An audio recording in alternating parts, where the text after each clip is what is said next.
The night the wine glass smashed, I realized my marriage was unraveling faster than I could pick up the pieces.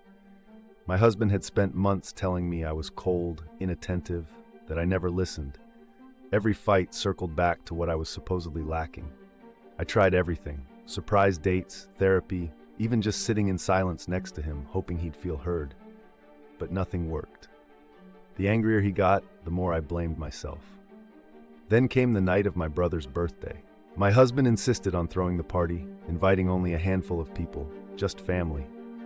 As the night faded and people drifted home, I caught them outside too close, laughing in a way that made my skin prickle. My brother's hand lingered on my husband's back, and my husband's gaze was soft, almost worshipful. I brushed it off. Paranoia, I told myself. But it kept happening. Secret conversations, disappearances at family gatherings, whispered jokes I wasn't part of.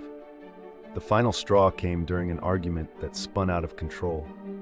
My husband screamed that I'd never understand him, that I suffocated him, that I was the reason he was so unhappy.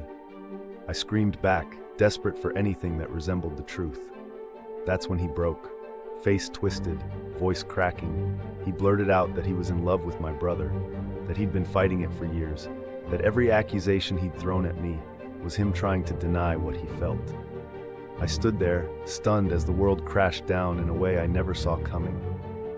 I wanted to hate both of them, but all I felt was empty relief, a strange sense of freedom in knowing the problem was never really me. I moved out that weekend, leaving behind not just a husband, but a version of myself that had spent years begging for love from someone who was never going to give it.